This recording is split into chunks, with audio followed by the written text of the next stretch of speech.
Mas o chão pode ser a causa de eu deixar cair a bola?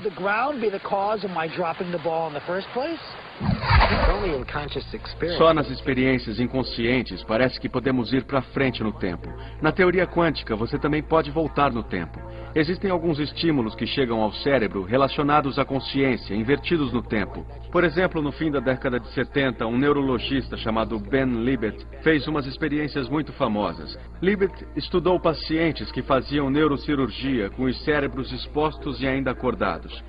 Eles foram anestesiados para não sentirem a área do crânio para que os cérebros ficassem acessíveis e ficavam acordados para poderem conversar durante o processo. Então ele estimulava o dedinho do paciente e via que a parte sensorial do córtex do lado oposto era relacionada com isso. Gravava eletricamente e perguntava se o paciente tinha sentido o estímulo no dedinho. E ele também estimulava a área correspondente no córtex.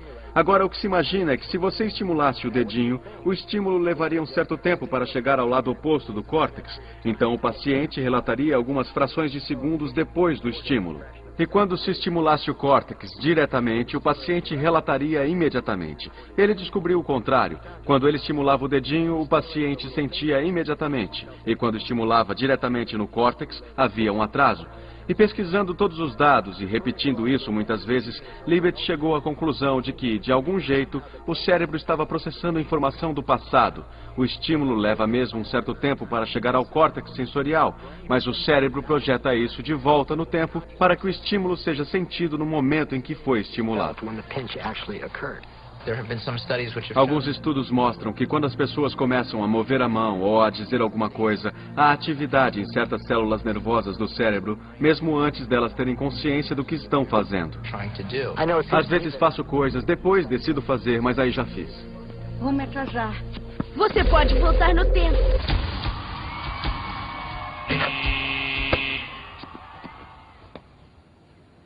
O que foi? Lembra? Tá vazia. Como sabe essa besteira? Leio a revistinha do Dr. Quântico. Todo mundo diz que é coisa de criança, mas acho que é de verdade. É assim que faço minha mágica na quadra. Então, o que nos ensinaram na escola não é como as coisas realmente são.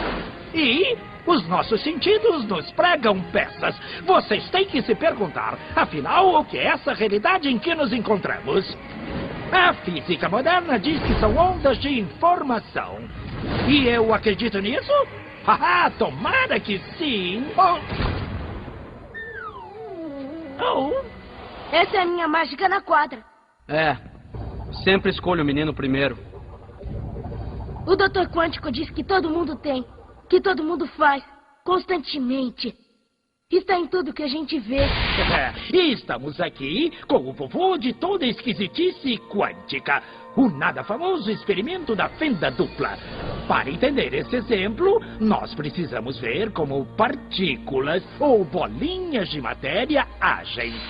Se por acaso lançarmos um pequeno objeto pela fenda que pode ser uma bolinha de gude, podemos ver um modelo na parede de trás, pois as bolinhas passaram pela fenda e bateram lá. Agora, se colocarmos uma segunda fenda, nós esperamos ver uma segunda tira duplicada à direita. Agora, vamos ver as ondas. As ondas batiam na fenda e irradiavam, batendo na parede de trás, com maior intensidade diretamente na linha da tira. A linha iluminada, na parede de trás, mostra essa intensidade. É parecida com a linha que as bolinhas de gude fizeram. Mas, quando adicionamos a segunda fenda, acontece uma coisa diferente. Se o topo de uma onda encontra a parte de baixo de outra onda, elas se anulam. Agora existe um modelo de interferência na parede de trás. Os lugares onde dois topos se encontram são os de mais intensidade, as linhas de luz. E onde elas se anulam, não tem nada. Então, quando jogamos coisas, quer dizer matéria, através de duas fendas, temos isso. Duas linhas. E com ondas, nós temos um modelo de interferência com muitas linhas. Por enquanto está bom. Agora, vamos ficar quânticos. O Um elétron é um pedaço bem pequenininho de matéria, como uma bolinha de gude. Vamos jogar uma corrente por uma fenda. Se comporta igual a bolinha de gude, uma linha só. Então, se lançarmos essas coisas pequenininhas pelas duas fendas, devemos ter, como com as bolinhas, duas linhas. O quê? Um modelo de interferência. Nós lançamos elétrons, pedaços bem pequenininhos de matéria.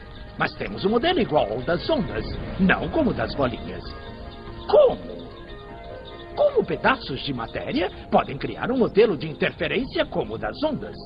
Isso não faz sentido. Mas os físicos são espertos. Eles pensaram, talvez essas bolinhas estejam pulando umas nas outras e criando este modelo. Então, eles resolveram lançar os elétrons um de cada vez. Assim, não teria jeito de interferirem um no outro. Mas depois de uma hora, o mesmo modelo de interferência estava aparecendo. Não existe outra explicação.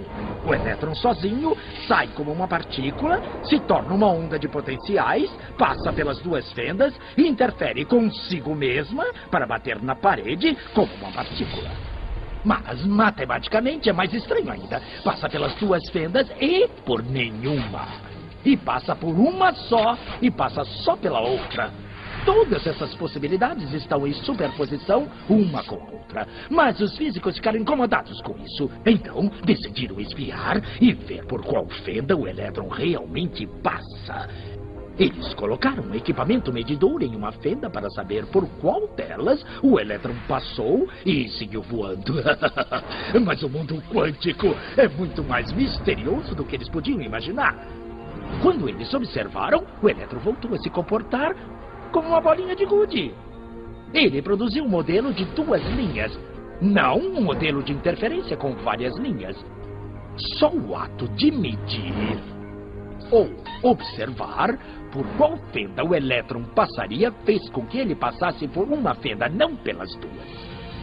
O elétron decidiu agir diferente, já que ele sabia que estava sendo observado. E foi assim que os físicos entraram nessa terra estranha e misteriosa dos eventos quânticos. O que é a matéria? Bolas de gude ou ondas? E ondas de quê? E o que o observador tem a ver com tudo isso? O observador acabou com a função de onda simplesmente por observar.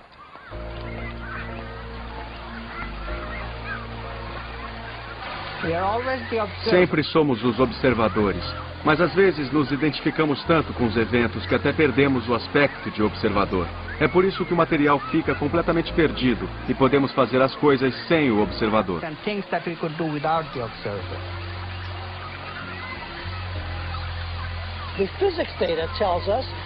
Os dados da física mostram que o objeto propriamente dito é, na verdade, uma simplificação do que chamamos de lá fora. Quando olhamos para partículas atômicas e subatômicas, ou matéria atômica e subatômica de qualquer forma, o que descobrimos é que o jeito como olhamos para isso realmente muda as propriedades do que observamos lá fora.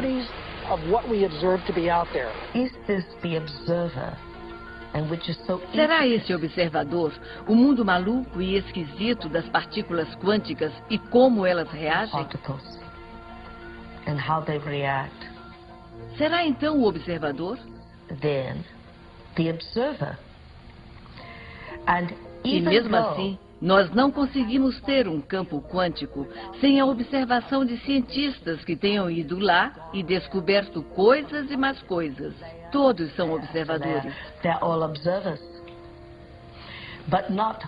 Mas nenhum deles concorda com todos os pontos do campo, porque percebe o campo matematicamente de diferentes ângulos de percepção. Não sabemos, na mecânica quântica, como nos comportar como observadores do mundo. Não sabemos como nos tratar como observadores, como uma outra parte do sistema físico que estamos descrevendo. O único jeito que sabemos como fazer mecânica quântica